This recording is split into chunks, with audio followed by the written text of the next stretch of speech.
All-Star Superman. Hi, welcome to Sleepy Reader. Today I am going to go over the 12-issue series All-Star Superman from DC Comics, written by Grant Morrison and art by Frank Quitely. I found out this morning that Sleepy Reader 666 actually spearheaded a project where he and another YouTube member did an overview, and then he invited different comic book YouTubers to each review a single issue, and at the end they came together and had a discussion. Now, I only watched the introduction and the first video. Let's see Fred over here. I went ahead and watched the introductory video and the first video, and I'm definitely going to delve into the rest of them. But from what I got from those videos was the iconic status of this run of comics, which I knew it was an important book, but I didn't know that it's regarded, especially by Sleepy Reader, as the most important Superman story ever written. Or I hate to blow things out of proportion because I kind of do that. So if that's not what you meant, Sleepy, you are definitely stating that this is a modern Superman story that people who are not into comics or who don't really like Superman should actually read this. And I would highly agree with that. Now, what I'm going to do is I'm going to break down each individual issue. I'm not going to spend a lot of time on each issue. I'm going to try not to give spoilers. I'm just going to give overviews, and I'm not going to share the resolutions, so that if you're interested in reading this, then it won't all be spoiled for you. But what I really want to do is I want to showcase the art. Issue number 1 is called Faster, and this sets up the entire series because Superman is exposed to a lethal dosage of the sun's rays, and so throughout this story, throughout this arc, he's going to have to deal with his own mortality. And that's going to bring up one of the major themes that I found in this book is, do we need a Superman? And if so, what is the world going to be like in a world without Superman? Now, there are a couple solutions given to this, or aspects that are shown. So right from the first issue, we get this stunning art by Frank Quitely, reveling and glorying in all things Superman. You get these gorgeous, bright colors. You get the yellow of the sun, and then you, of course, get the bright blues and reds of Superman's costume. We are also introduced to all the major players in the book, and that's going to be all the major characters like Superman and Lois Lane, some of the minor characters who are going to figure predominantly in their own books in the series, like Jimmy Olsen. Perry White is there, although he doesn't get his own arc. We're also introduced to the scheming and conniving Lex Luthor, and this is one of the issues that I had with this series, is that Lex Luthor is presented as a complete maniac who is not very subtle at all. But we know that Lex Luthor plans for the long haul, and the way he's presented in this doesn't seem like he always has the long haul in mind. He's very bragging, he's very gloating, he's very snobbish, he's very violent. And of course, he's the one that sets everything into motion, because he's the one who puts Superman into the position where he's going to get the overdose of the sun's radiation. Issue 2 is Superman's Forbidden Room. Now, this is where Superman knows that he is dying, and he wants to really treat Lois for her birthday, and this is going to end up being a 2-issue arc. One of the things that this series does is it plays on a lot of the ideas that happened in the 50s and 60s, the very silly ideas that happened in the 50s and 60s comics, and they try to make them plausible and more modern, which is really a lot of the fun of this series. In the first issue of this arc, Lois seems to go crazy. If you read any of the old Lois Lane comics, she's very, very irrational when we look at them from today's perspective. There is a reason given why she behaves this way, but she turns on Superman and she tries to destroy him. And this all happens within the Fortress of Solitude. We get two things happening at once. We get a Lois-centered story, and we also get the location of the Fortress of Solitude. And by the end of this issue, Lois is better. We are given the final panel of Superman offering Lois superpowers for a day. And that is going to lead us into the third issue, which is called Sweet Dreams Superwoman. So again, the stunning art in this has Lois joining Superman, being a superwoman for a day, but it's not going to be that simple.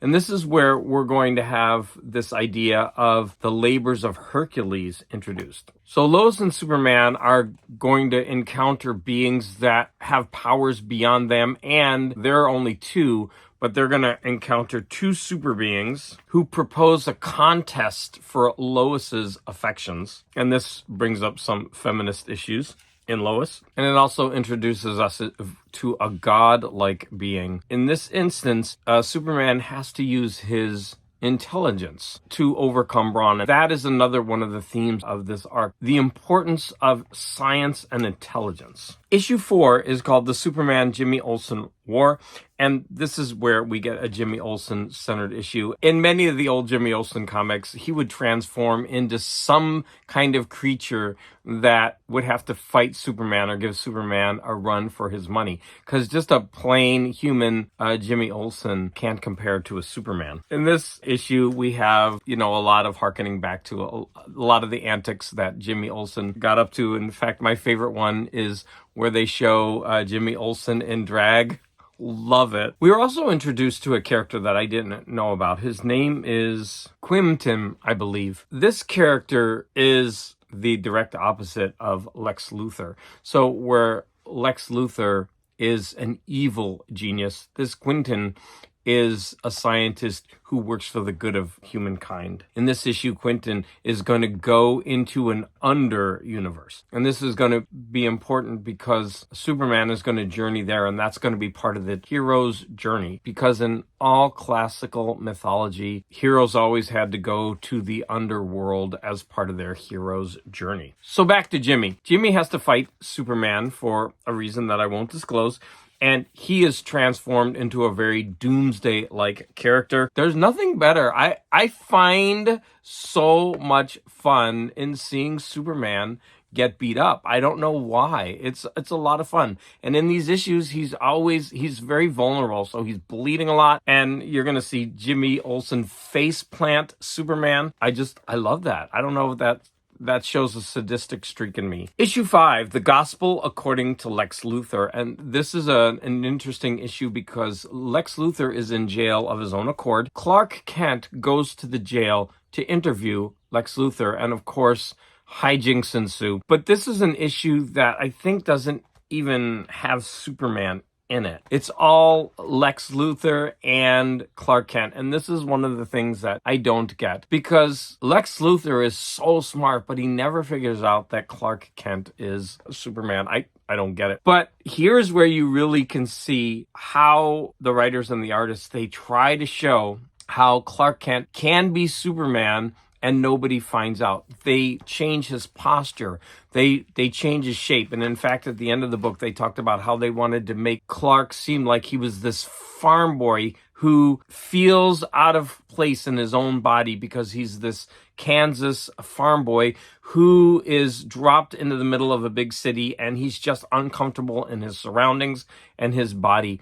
And they slump him over. Of course, he has the glasses and the hair, but they also putty up his face, whereas Superman will have chiseled features. Clark Kent has always this rounded, pudgy look with this hunched over shoulders. You can start to see how people might be fooled. And now we get to one of the best issues in the series, which is Funeral in Smallville. Of course, they're going to tackle the death of Pa Kent. And whereas you have the emotional arc, you also have a kind of time travel, future people coming back to observe and help. It's all done really well. I don't want to spoil this issue for you. I really did enjoy this issue. I don't want to reveal this. Clark can't be with Pa Kent when he dies, but there's a little bit of a twist in this story to help us feel that emotional closure a little bit better. But one of the best aspects of this issue, what I enjoyed the most, is Clark having fun with Krypto. And you're going to see they basically have a day of it. And we understand that while Clark and Krypto are having fun, there's this idea of, we know that Pa Kent is suffering. and he's close to death. So it's this double-edged sword. So now we come to a 2-issue arc that I did not really like. Now, I was chatting with Sleepy this morning and he loves it, so take it with a grain of salt. We get to the 2 Bizarro issues. Issue 7 was being Bizarro, and I didn't have a problem with this issue. I actually quite liked it. I mean, the art is fabulous.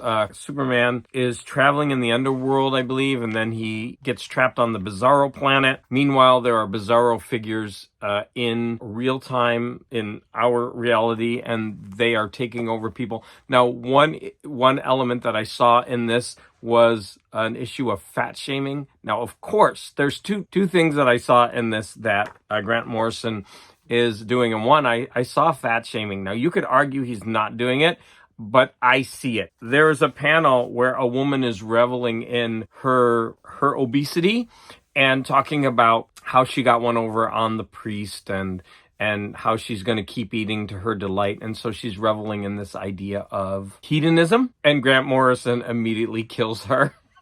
She's the first victim of the Bizarro plague. At the end of this issue, we are introduced to another Bizarro Superman who's called Zibaro. But this is an intelligent, thinking, he's like a Frankenstein. He writes poetry. And so that leads us into issue 8. Us Do Opposite. And this is the issue that I really had trouble with. I mean, the art is great, but what I did not like is the excessive word bubbles where everyone's speaking in this gobbledygook that frankly makes no sense. And then Superman has to join in and speak backwards. First of all, the whole Bizarro idea doesn't make sense. And I don't think Grant Morrison made me believe it either, because if everyone's truly backwards, then they would be speaking backwards and they'd be upside down, or they wouldn't even be speaking English. I mean, it doesn't make sense. Like, everything, if it's truly to be backwards, then it wouldn't be as presented on the page. But whatever. You get into the mythos, but I just had a problem with all those excessive word bubbles with all the gobbledygook. But otherwise, it's really nice. I like the fact of Superman being tied to this rickety rocket in very bondage style. It's all very wonky, and that's how he gets out. We are meant to feel for the Zibaro character, and that will come up later because Superman has promised that he is going to try to help that character in some way. Issue 9, Curse of the Replacement Supermen. I loved this issue. So here we have 2 superior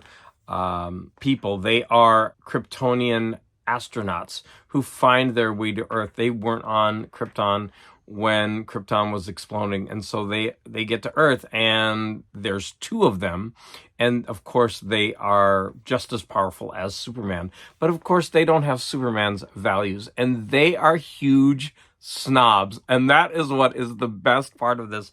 They're like, oh, we're superior in every way to humans. Humans are monkeys. It's pretty funny. They do get their comeuppance. However, the ending of this issue is perfect. I loved it. I'm not gonna explain it, but they get to lord it over their own realm. I'm not gonna explain what realm or whatever. And just the ending panel and the look on their faces and their postures and their stances.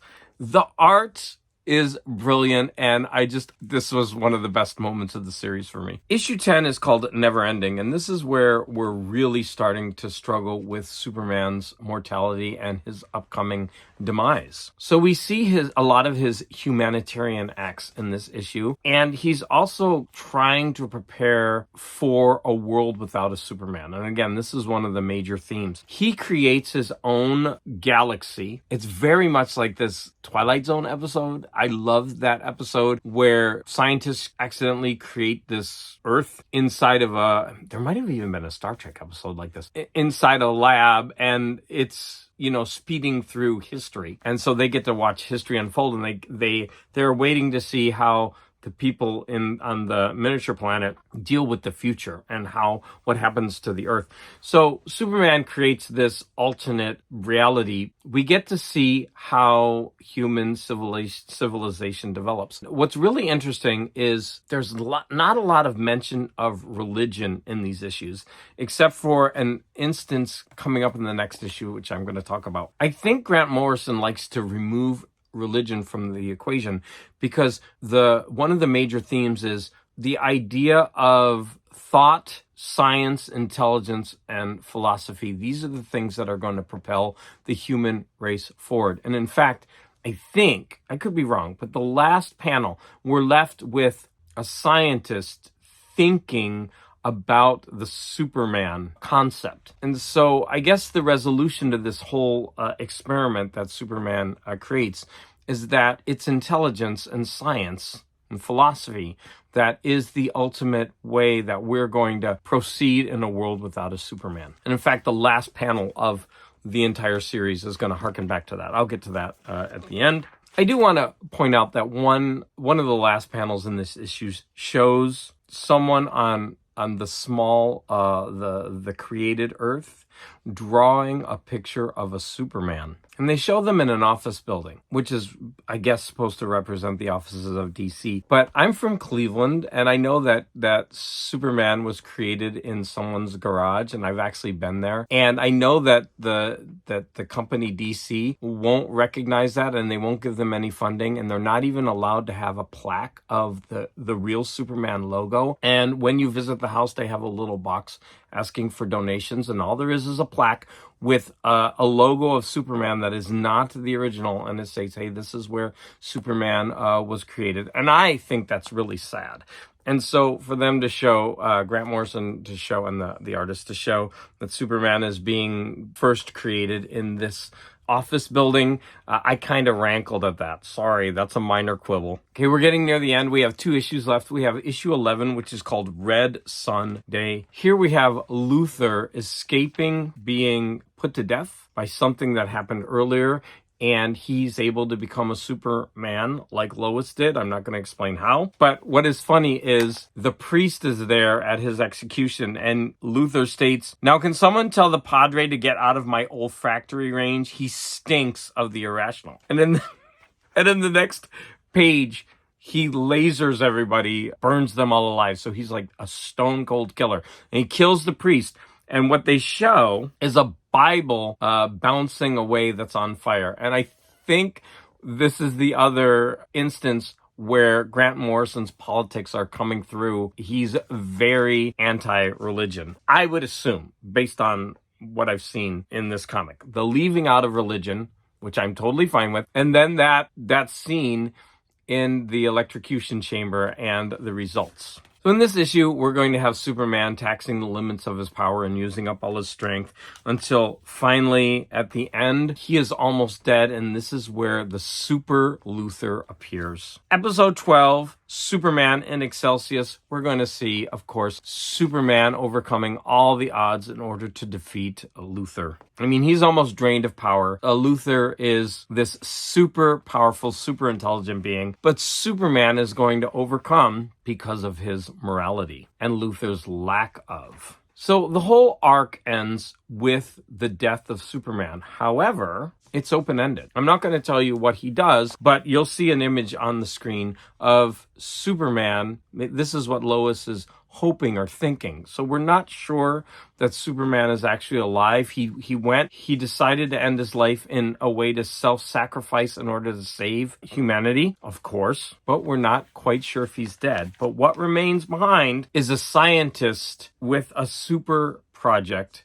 And so this is, again, we're ending the entire series with an idea of science and technology and intelligence leading the way for humanity. So Garage Fam, there you have my overview of All-Star Superman. Now I went more in depth than I normally do. And the reason I did that is because I really wanted to showcase the art. The art in this is stunning. And in fact, I absolutely need to get the absolute edition of this, which I think just recently came out. But I haven't bought it yet. I did a little bit more of an in-depth look to this series than I normally do, again, because I wanted to showcase the art. So let me know what you think in the comments below. Was it too much? There's a lot more that can be said about this. As I stated initially, some people consider this the greatest Superman story ever written. There is an animated movie, which I would like to watch. Hopefully I can watch that and be able to review it by my Friday night chats. If you've read this and there's something really important that I left out, please put it in the comments. If there's something that I touched on that you disagree with or you dislike, then go ahead and put those in the comments as well. And as always, I want to remind you all to please, please, please be more intelligent. This is a serious video, friend. Seriously. Say hi.